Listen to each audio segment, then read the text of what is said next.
Hello everyone, it's Monday again, and today I'm going to show you how to make a very inexpensive gift for someone who kind of has everything, but this is still a useful gift.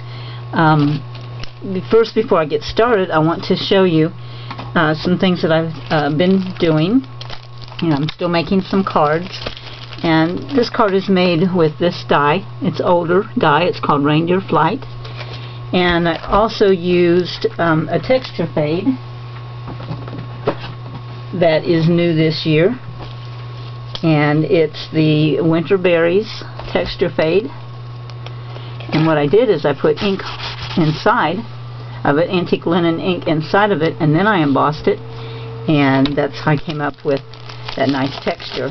Let me take this out just in case it's reflecting. And I glued it down to a cardstock, and I used some textured paper with some Gathered Twigs ink on there to kind of give it more of texture. This card is all about texture. And then I stamped my sentiment in it and inked all around with antique linen. And the other one that I wanted to share with you is this one. Let me check it out. So, and that card uses this die. This is the Holly Branch die. It's also one of the older ones, either last year or the year before. And I used some stamps from Tim Holtz stamp sets, Christmas stamp sets, to do red on red. I used the Festive Berries ink to do that. It just looks, it's tone on tone. It just really looks nice and elegant. And so I just stamped those in the background, and then I used Joyful Christmas. I happen to have a wooden stamp, but it also comes on a set that also has the camels and an angel and crackle, and that's from last year, I believe. So I just wanted to share with you some of the cards that I was still making, and that you can use some of your dies and texture fades from years past and still get a nice updated card. And one of the things that I really love is the stamp set.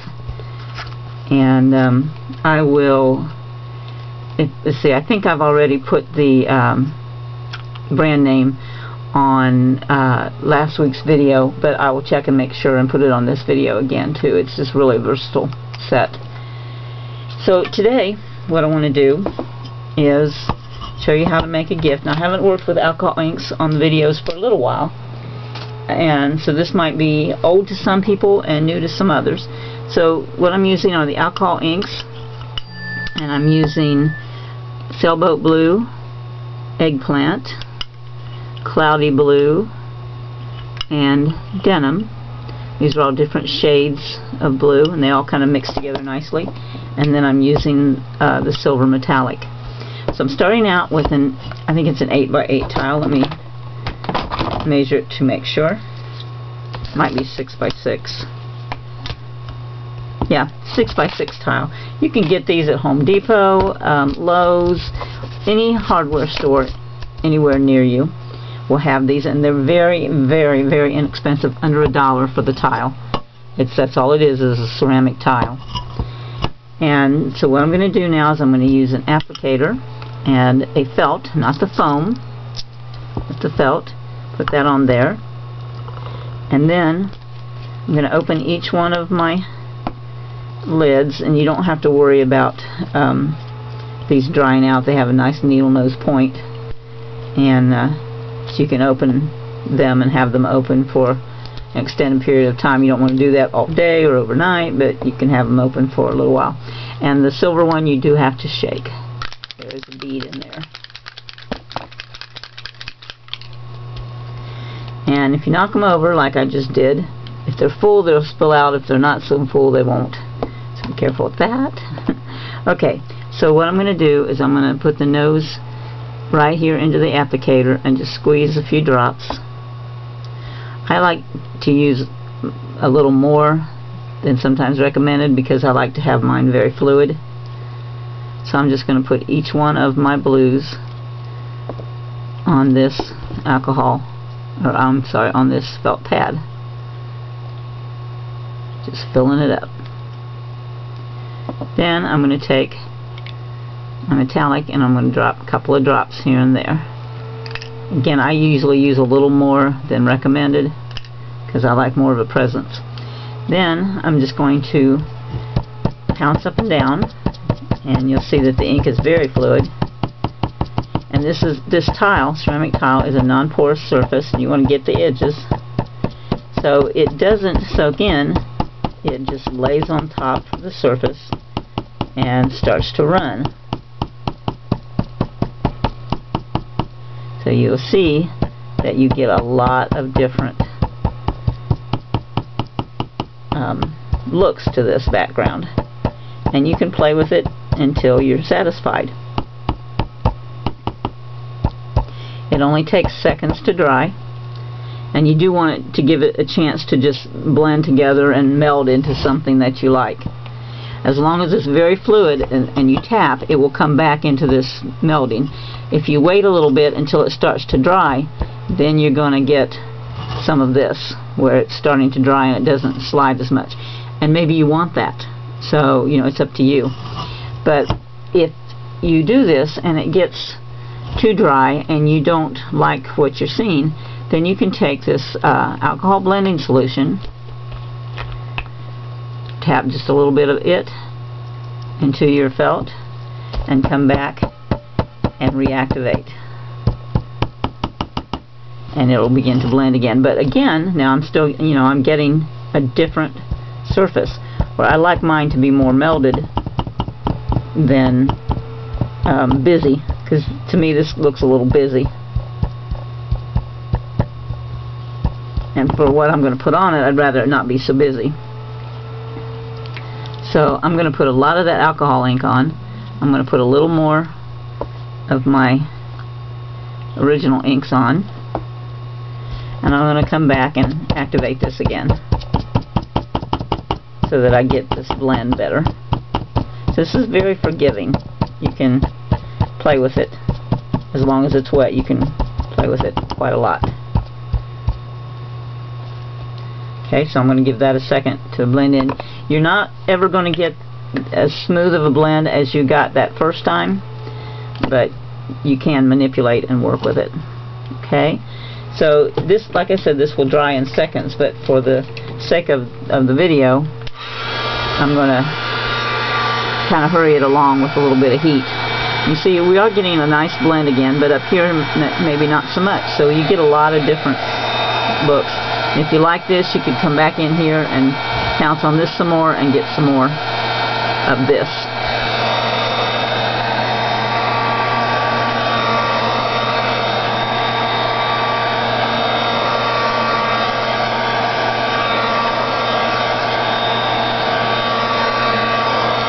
Also, when you have a lot of alcohol blending solution on your tile, because it is non-porous, and it takes a little longer to dry, so you might want to give it some help with your heat gun.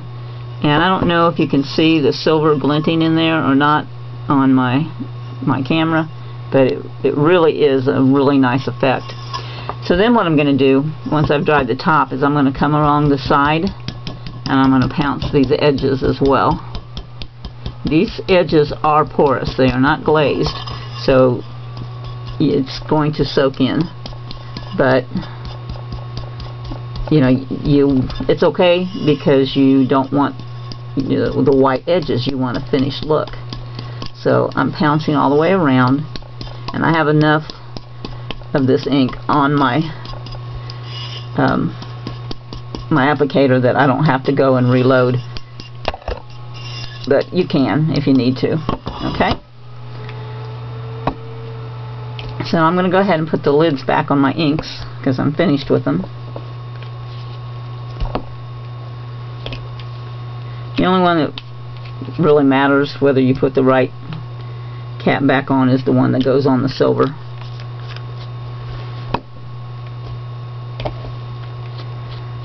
Okay, and I'm also giving my tile a little bit of time to cool and set in. And it's dry and it's cool now. So now I'm going to decorate it. Okay, the stamps that I'm going to use on this are from Joyful Song, and I'm going to use the Wise Men, and I think if I have enough room I want to use the Angel, and then I have a stamp that says Wise Men Still Seek Him, so I'll see how much room I've got on here. Okay, so going to use a stamp block, and I'm going to put my Wise Men stamp on there, and I'm going to use my Clear Emboss Dabber to stamp on it because it's large. I also got a Versamark pad here, and you can use any embossing ink, but I really like this Emboss It Dabber for large areas because I want to make sure that I get a good coverage, because it's just too hard. You just can't go back over it and get a good coverage if you don't get it the first time. And while you can wipe these off and start over, you really have to wipe the complete thing off with complete alcohol, your background and all, and that's just a little more work than you need to do. Okay, so I've got my embossing ink all over here, and one thing I want to do before I emboss is to take my little bag of, I think it's talcum actually, and this wipes all of the oils from my hands off and anything else, any static that I might encounter. Okay, so I'm going to put this down here in this corner, and I'm going to press, and I want to make sure that I get, don't move it, I want to make sure that I get good coverage, and then lift it straight up. And I believe I do have some good coverage. You can't see it, but I can look and see real close up that I have it. So the next thing that I'm going to need is a paper or a tray, and I like to use a coffee filter. I do have a tray like this that you can use, but I'm going to use a coffee filter for right now. So I'm going to set that here, and I'm going to use black detail powder, and I'm going to pour it out all over, and then I'm going to pick my tile up and tap it off, and I missed a spot, so I'm going to take this and pour a little on it and come back and tap it off again, and I think I need a little more near the camel's feet, so I'm going to put some back on there, and I kind of flopped out a little bit. That's where your tray comes in handy. Okay, and now I think I'm pretty well covered. So before I spill more, I'm just going to take this coffee filter, fold it in half, and pour this right back into the jar. And then I'm spilling it all over. Not so steady hands this morning. And then you can reuse that coffee filter, or you can throw it away. They're very cheap, and you can get like 300 of them, and even if you use them only for one use each, then they'll last you forever, last you a year or more. If you do this every day, they'll last you for a year.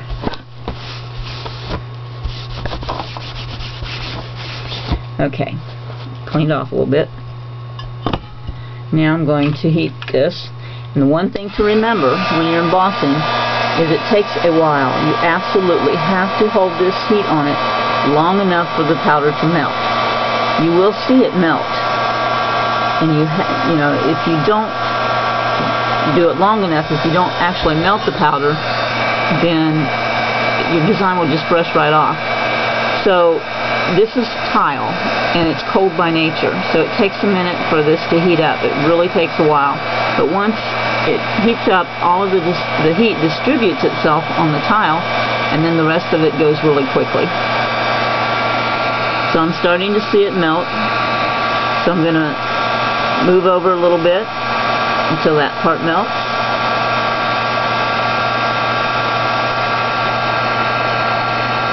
And move again. When you're embossing, you can't wave your gun. You can't wave your heat. You need to have solid heat.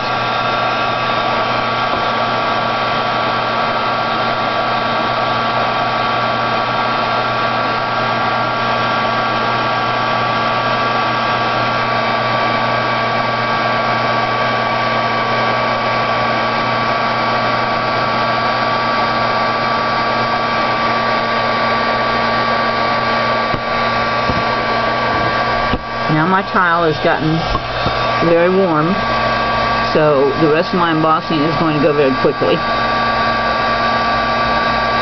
You'll be able to see the change in appearance of your embossing powder. If you don't see that change in appearance, it's not melted.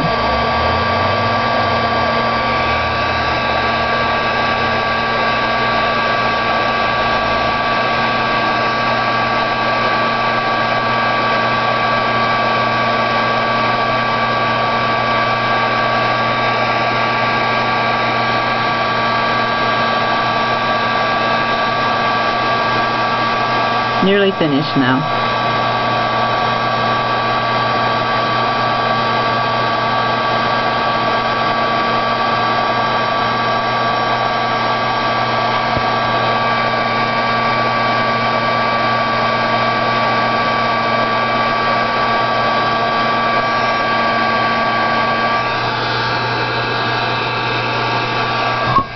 Alright, I'm all embossed. Now this dabber also makes a thicker coat of embossing powder, so this is very thick. And if you like something that's not so thick, then go ahead and use your Versamark or your other embossing. You test them out both on a smaller tile. It's only pennies to test, and then you can always just kind of wipe it back off with alcohol. Okay, so we've got that on there. Not sure if we've got room for the entire angel and for my sentiment. But I do want to put my sentiment on there. Let me see about some placement here.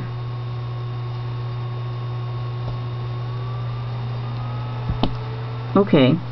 Yeah, we can get her on there, but her wings will be just off the tile, and that's okay. So, let me do my sentiment first. And it says, "Wise men still seek him," and I'm going to ink it up in the Versamark because I do want this one to be very fine detail. And I'm going to set it right here and press down. Bring my coffee filter back, and we'll repeat.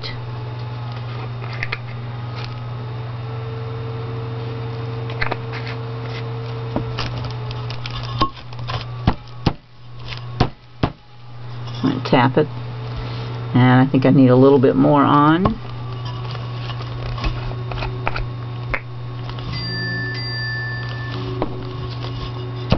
This is where using the talcum pad really comes into handy, because you'll have a lot of trouble with very fine script if you have static.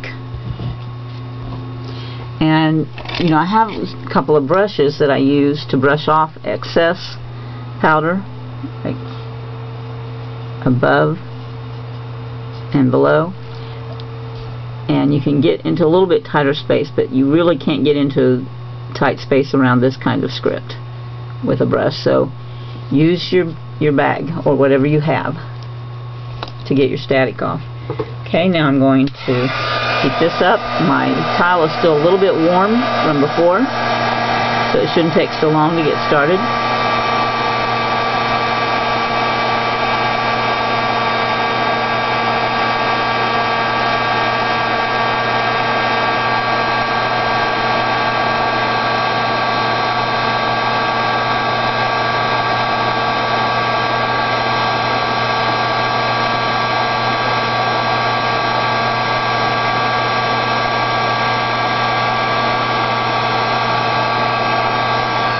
There we go.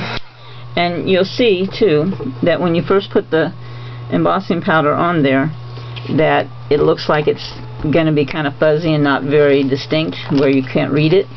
But as you melt the powder, the script really does come out, and you'll see that it's better than you thought it was.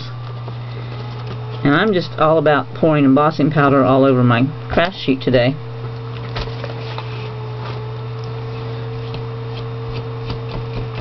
I'm going to use my brush to brush it off, and I'm going to put that little bit in my trash can right next to me.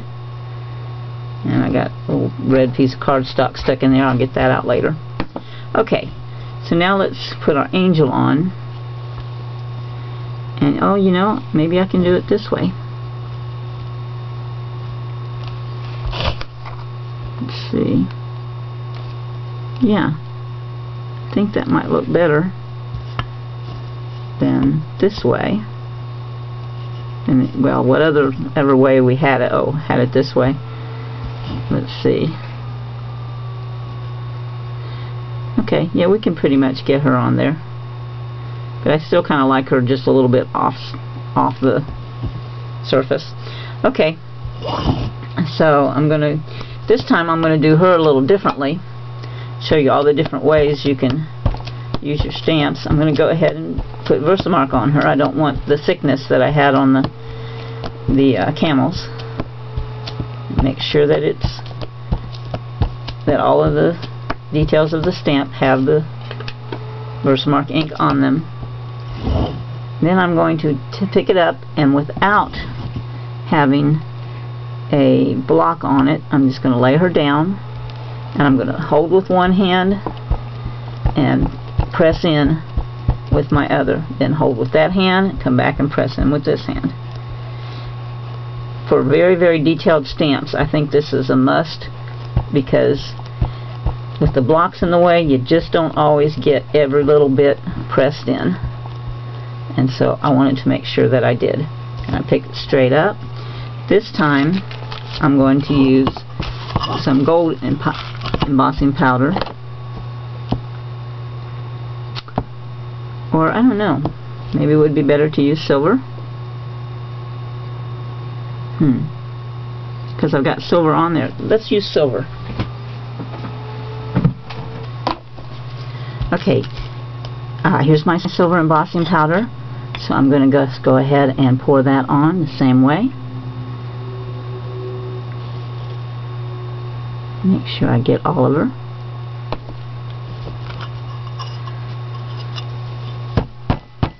Tap it off. Come back and use my brush to get some stray off of there.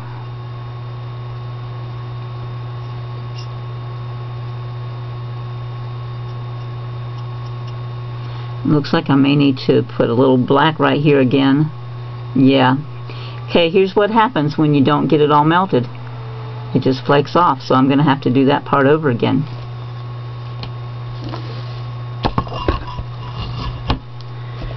Okay, I'm going to pour my silver powder back on,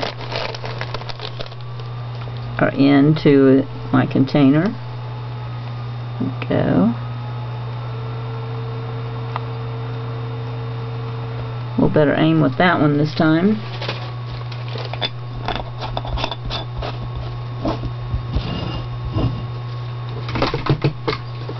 And now we'll emboss.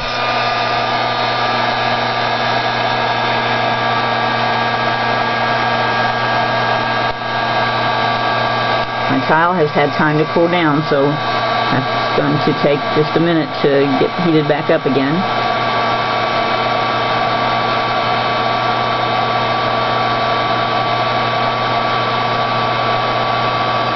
Here we go.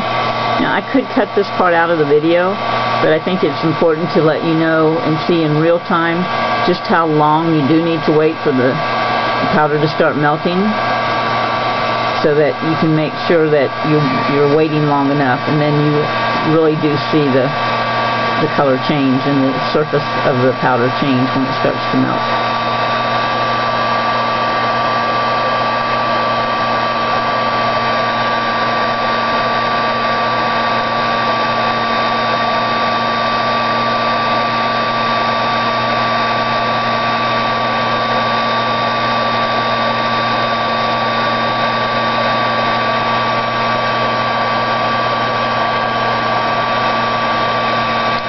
finished.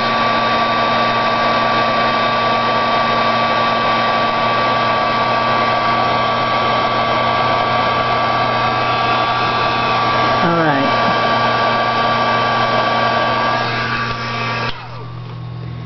Okay, so here is our finished product, but I need to do some repairs right there.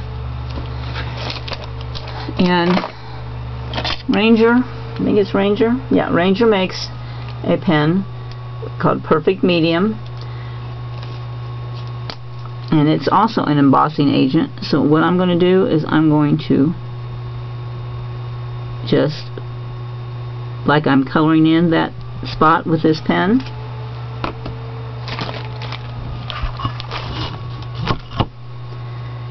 and I'm going to come back with my black powder, pour it right over the top of that,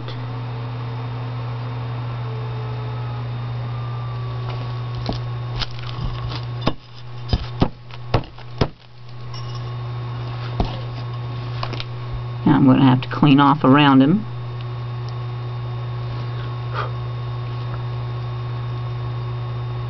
So, you know, this is a nice repair. It's a doable repair.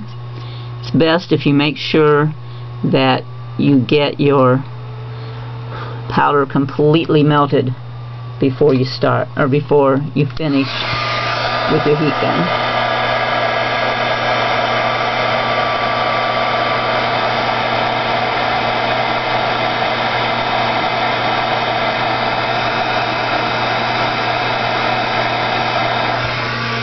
And there we go. Repair.